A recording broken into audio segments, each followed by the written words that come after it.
नाज़रीन इकराम, ये एक ऐसी बादशाहत की दास्तान है जहां हुआ तख्त उठाती थी, परंदे फौज बनकर पहरा देते थे और जन्नात एक नबी के हुक्म के सामने सर झुका देते थे। ये सिर्फ एक बादशाह की कहानी नहीं, बल्कि अल्लाह के एक बरगज़ीदा नबी हज़रत सुलेमान अलैहिस्सलाम की अज़मत की दास्तान है। हज़रत सुलेमान अलैहिस्सलाम को अल्लाह ताली ने ऐसी सल्तनत अता फरमाई थी जो न इनसे पहले किसी को मिली और न बाद में किसी को नसीब हुई। इंसान, जन्नात, परंदे, हती की हुआ भी आपके हुक्म की ताबा थी। यरूशलम की एक रोशन सुबह थी।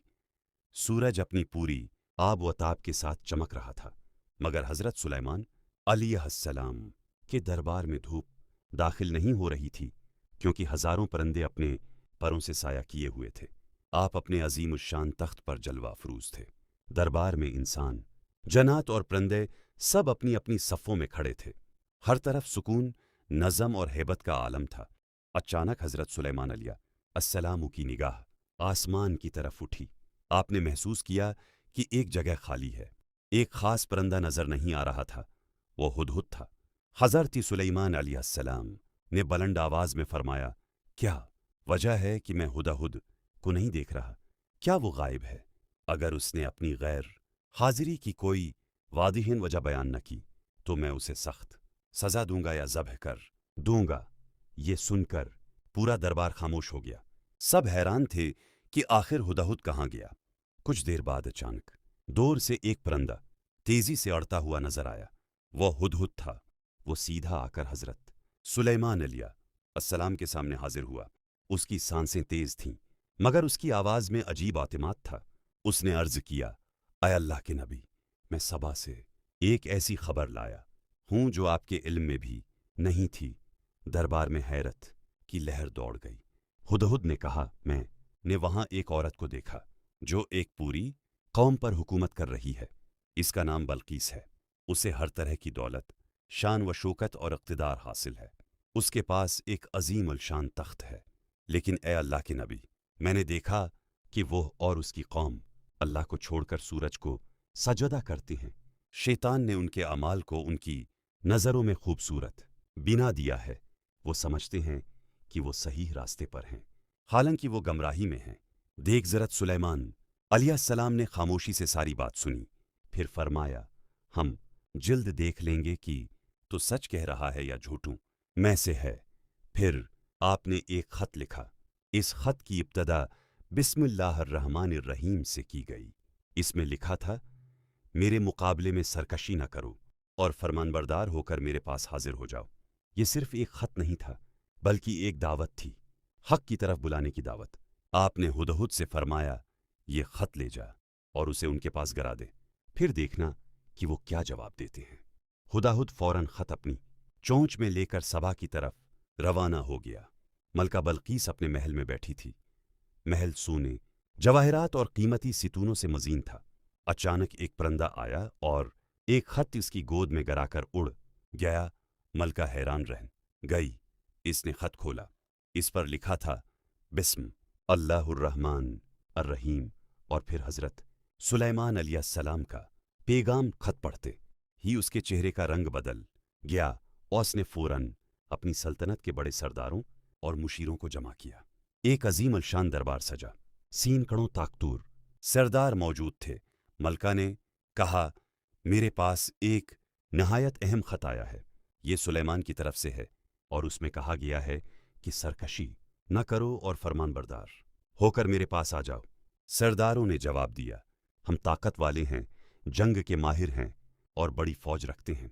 अगर आप हुक्म दें तो हम जंग के लिए तैयार हैं। लेकिन मलका बल्कीस अक्लमंद थी। उसने कहा, बादशाह जब किसी शहर में दाखिल होते हैं तो उसे तबाह कर देते हैं और उसके इज्जतदार लोगों को जलील कर देते हैं। मैं अपनी कौम को तबाही में नहीं डालना चाहती। मैं पहले उनकी हकीकत जानना चाहती हूँ। अगर वो सिर्फ दुनियावी बादशाह हैं तो तोहफे कबूल कर लेंगे, और अगर वाकई अल्लाह के नबी हैं तो दुनिया की दौलत उनके लिए बेमानी होगी। चनांचा उसने नहायत कीमती तहफ़ तैयार करवाए। सोना, चांदी, जवाहरात, नायाब मोती और शाही खजाने, ये सब एक अजीम काफिले के साथ हजरत सुलेमान अलैहिस्सलाम की तरफ रवाना किए गए। कासिद जब हज़रत सुलेमान अलैहिस्सलाम के दरबार में पहुंचे तो वो हैरान रह गए। उन्होंने देखा कि यहाँ सिर्फ इंसान नहीं बल्कि जन्नात, परिंदे और अल्लाह की अता करदा अजीब सल्तनत मौजूद है। आन की लाई हुई दौलत वहाँ की आम चीज़ों के सामने मामूली लगने लगी। जब तोहफे पेश किए गए तो हज़रत सुलेमान अलैहिस्सलाम ने फरमाया, क्या तुम माल के ज़रिए मेरी मदद करना चाहते हो? जो कुछ अल्लाह ने मुझे अता किया है वो इससे कहीं बेहतर है, बल्कि तुम ही अपने तोहफ़ों पर खुश हो। फिर आपने फरमाया, वापस जाओ और अपनी मुल्का से कहो कि अगर वो हक़ कबूल न करे तो मैं ऐसे लश्कर के साथ आऊँगा जिसका मुकाबला वो नहीं कर सकेंगे। कासिद वापिस गए और सारा हाल बयान किया। मलका बल्कीस समझ गई कि ये कोई आम बादशाह नहीं बल्कि अल्लाह के नबी हैं। इसने फैसला किया कि वो खुद हज़रत सुलेमान अलैहिस्सलाम के पास जाएगी।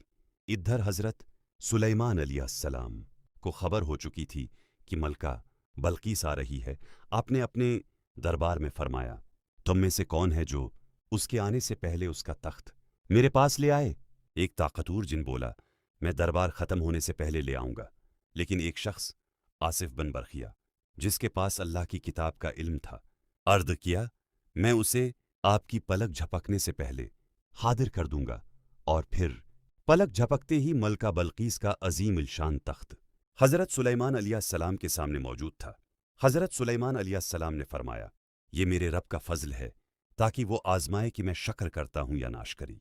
फिर आपने हुक्म दिया, इस तख्त की शक्ल में कुछ तब्दीली कर दो ताकि हम देखें कि वो उसे पहचानती है या नहीं। जब मलका बल्कीस पहुंची तो इसे दरबार में लाया गया।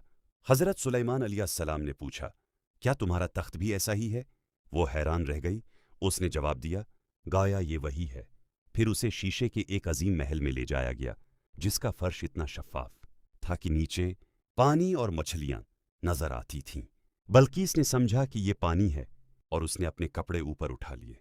हज़रत सुलेमान अलैहिस्सलाम ने फरमाया, ये पानी नहीं बल्कि शीशे का फर्श है। इसी लम्हे बल्कीस को अपनी हकीकत समझ आ गई।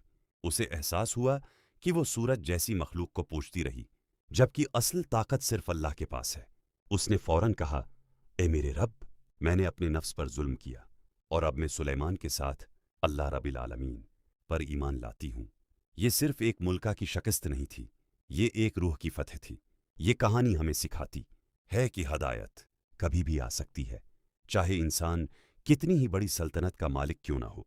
और कभी कभी अल्लाह एक पूरी कौम की हदायत के लिए एक छोटे से परिंदे हुदाहुद को जरिया बना देता है।